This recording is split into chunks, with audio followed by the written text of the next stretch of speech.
एक गांव था जिसका नाम चमकपुर था। चमकपुर में एक प्रकाश नाम का आदमी रहता था। प्रकाश की एक बुरी आदत थी कि वो कभी भी किसी को चीज़ें खरीदते हुए पैसे ना देता, बल्कि सबको चूना लगाता और इस बात पर वो अपनी बहुत फ़ख्र करता कि मैंने किसी को बिना पैसे दिए ही चीज़ खरीद ली। वो हर वक्त हर किसी से झूठ बोलता और उनसे चीज़ें ले लेता। अरे रामू काका, क्या हाल है तुम्हारा? सुनाओ, सब खैरियत तो है? बहुत दिनों बाद तुम्हारे से मुलाकात हुई। बाहर से गुजर रहा था तो सोचा कि तुमसे मिलता ही चलूं। और सुनाओ, व्यापार कैसा चल रहा है तुम्हारा आजकल? अरे सब बढ़िया चल रहा है। तुम सुनाओ, तुम कैसे हो? और सुनाओ, घर में तो सब ठीक ठाक है ना आजकल तुम्हारे? हाँ, सब ठीक ठाक है। ऐसा करो कि 1 किलो चीनी और 2 किलो गेहूं का आटा तोल दो। मैं आज तुमसे सौदा लेने आया हूँ। अरे ये आज फिर चूना लगाने आया है। ये सामान लेकर किसी को भी पैसे वापस नहीं देता। ये बहुत अजीब बंदा है। अरे प्रकाश मियाँ, चीनी और आटा तो कल ही ख़त्म हुए हैं। मैं कल बाज़ार जाऊंगा सामान लेने के लिए, तो चीनी और आटा लाऊंगा। तुम ऐसा करना, तुम कल आ जाना। अरे ये क्या, मुझे तो आज तनख्वाह मिली थी। मैं सोच रहा था कि आज मैं अपने घर के लिए सौदा सल्फ ले जाऊं, लेकिन क्या तुम्हारे पास तो चीनी और आटा ही ख़त्म हुए हैं? अरे प्रकाश मियाँ, रुको रुको, मैं ज़रा गोदाम में आटा और चीनी देख के आता हूँ। हो सकता है कि थोड़ा बहुत आटा और चीनी गोदाम में तुम्हारे लिए पड़े हों। अब आया ना ऊँट पहाड़ के नीचे। अब ये मुझे सौदा देगा और मैं इससे लूँगा। अरे प्रकाश मियाँ, गोदाम में थोड़ा बहुत आटा और चीनी पड़े हुए थे। मैं तुम्हारे लिए 1 किलो आटा और 1 किलो चीनी ले आया हूँ। अरे बहुत धन्यवाद रामू काका आपका। आपको मैं पैसे एटीएम से निकाल कर अभी देता हूँ, फिक्र ना कर। और रामू बहुत अफसरदा होता है कि वो प्रकाश से फिर धोखा खा गया। प्रकाश कभी भी किसी को पैसे नहीं देता, इसलिए वो बहुत बदनाम है। वो बहुत अफसरदा होता है। अरे भैया, क्या हाल है? मेरे साथ एक समस्या है। मैं घर से 2000 रुपये लाया था। मेरे बेटे का आज जन्मदिन है। मुझे उसके लिए केक और कुछ और सामान चाहिए था, लेकिन समस्या ये है कि वो मेरे से कहीं गिर गए हैं रास्ते में। आप मुझे केक दे दीजिए, मैं आपको कल पैसे दे दूँगा। भैया चिंता मत कीजिए, आप केक ले जाइए और आपको जो भी सामान चाहिए वो ले जाइए। खैर है, पैसे कल दे दीजिएगा, कोई मसला नहीं। आखिर बेटे का जन्मदिन है, कोई मजाक तो नहीं। अरे बहुत बहुत धन्यवाद भाई आपका। आपने तो मेरी सबसे बड़ी समस्या हल कर दी। मैं आपको कल लाजमी पैसे दे जाऊंगा। ये लीजिए भैया, आप अपना केक। आप इस केक को ले जाइए और बेफिक्र हो के कल पैसे दे दीजिएगा। अरे बहुत धन्यवाद भाई आपका। आप बहुत भले आदमी लगते हैं। आपने मेरी समस्या हल कर दी। आपको मैं कल पैसे दे जाऊंगा। इस तरह प्रकाश उस बेकरी वाले मोहन को भी लूट लेता है। बेकरी वाला मोहन इस गांव में नया आया हुआ होता है, इसलिए उसको प्रकाश की 2 नंबरियों का पता नहीं होता। लेकिन प्रकाश दिल ही दिल में खुश होता है कि मैंने आज उसको भी लूट लिया और बग़ैर पैसे दिए उससे केक और बहुत ज़्यादा सामान लिया। सरिता, अरे ओ सरिता, सरिता कहाँ हो? देखो तो सही, मैं आज केक लेके आया हूँ और बेकरी का और सामान भी लेके आया हूँ। गुड़िया कहाँ पर हो तुम? आ जाओ सब खाने के लिए, इधर आ जाओ। आज फिर किसको लूट कर ले आए? आपको मैंने 1000 दफ़ा कहा है कि अपने पैसों से चीज़ें खरीद के ले आया करें। अरे तुम क्या ये फजूल बातें करती रहती हो कि मैं लूट के ले आया हूँ? तुम आम खाओ, आम।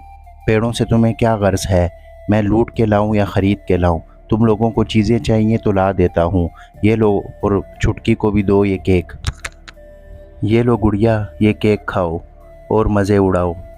तुम्हारी माँ तो वैसे ही फजूल फजूल किस्म की बातें करती रहती है हर वक्त। अजीब बंदी है। फ़िज़ूल बातें नहीं करती। अगर सच में कोई भी मुसीबत आ गई तो फिर आपकी मदद करने वाला कोई भी नहीं होगा। अरे इस दाल चावल वाले के दाल चावल तो बहुत मज़े के होते हैं, लेकिन समझ नहीं आ रहा कि बग़ैर पैसों के कैसे खाऊं मैं दाल चावल। अरे भैया, एक दाल चावल की प्लेट तो देना। लेकिन एक समस्या है, मैं पैसे घर भूल आया हूँ और मुझे भूख लगी है। मुझे अभी दे दो, मैं तुम्हें पैसे कल दे दूँगा। अरे भाई कोई समस्या की बात नहीं, आप खा लो, पैसे बेशक कल दे जाना, कोई मसला। अरे वाह भाई, क्या स्वादिष्ट दाल चावल हैं तुम्हारे, क्या जादू है तुम्हारे दाल चावलों में, आनंद आ गया आज तो खा के, बहुत बढ़िया बनाते हो तुम दाल चावल भैया। यूं प्रकाश आज फिर धोखे दही से एक दाल चावल वाले को लूट लेता है और दिल ही में खुश होता है कि कैसे मैंने अपनी बुद्धि का इस्तेमाल करके मैंने उस दाल चावल वाले को लूट लिया। आनंद आ गया आज तो दाल चावल खा के। हेलो, कौन बात कर रहा है? जग्गू बदमाश? हाँ तो मैं क्या करूं अगर तू जग्गू बदमाश बात कर रहा है? मैं मोहन बदमाश हूँ। अरे सुनो मोहन, मेरे साथ ज़्यादा शानपति मत कर, मैं जग्गू बदमाश बात कर रहा हूँ। तेरी बेटी को मैंने किडनैप कर लिया है, अगर कल रात तक मेरे पास 10 लाख नहीं लेके आया तो मैं तेरी बेटी को मार दूंगा, सुना तूने कि नहीं? अरे क्या जग्गू बदमाश, इतने पैसे तो मेरे पास नहीं हैं, मैं 10 लाख रुपए कल रात तक कहाँ से लाऊंगा? तुम मुझे माफ़ कर दो, मेरी बेटी को कुछ मत कहना प्लीज़। अरे ये मुझे नहीं पता कि तूने कहाँ से लाने हैं, तूने बहुत लोगों को ठगा है, वही पैसे लेके आ जाई कल रात तक, तेरे पास कल रात तक की मोहलत है। ठीक है जग्गू बदमाश, मैं कुछ करता हूँ, लेकिन गुड़िया को कुछ मत कहना। देखो ये तुम्हारा और मेरा मामला है, गुड़िया को कुछ मत कहना। ठीक है, मैं कुछ नहीं कहूँगा, मैं तुम्हारे इंतज़ार करूँगा, लेकिन कल रात को पुरानी हवेली के पीछे आ जाना पैसे लेके। और हाँ, कोई शानपति मत करना, अगर पुलिस वाले को साथ लेके आए तो मैं इस गुड़िया को वहीं मार दूंगा। अरे किसका फ़ोन था और ये 10 लाख रुपए का क्या मामला है? अरे कुछ नहीं, जग्गू बदमाश का फ़ोन था, वो कह रहा था कि मैंने तुम्हारी बेटी गुड़िया को अगवा कर लिया है, अब अगर तुमने मुझे 10 लाख रुपए ना दिए तो फिर मैं उसको कत्ल कर दूंगा। अरे वो तो बहुत ज़ालिम इंसान है, अगर उसको पैसे ना मिले तो वो हमारी बेटी को मार देगा। आप जाएं और पैसों का इंतज़ाम करें। अब प्रकाश और उसकी बीवी दोनों के पास जो जमा पूंजी होती है उसको जमा करना शुरू करते हैं, लेकिन वो पैसे 10 लाख नहीं बन रहे होते, वो पैसे कम होते हैं। अब दोनों फ़िक्रमंद होते हैं। ये पैसे तो कम हो रहे हैं, ये 10 लाख पूरे नहीं हो रहे। आप गांव में जाकर किसी से मदद लीजिए ना। अरे प्रकाश, क्या हाल है तुम्हारा, सुनाओ कैसे आना हुआ तुम्हारा?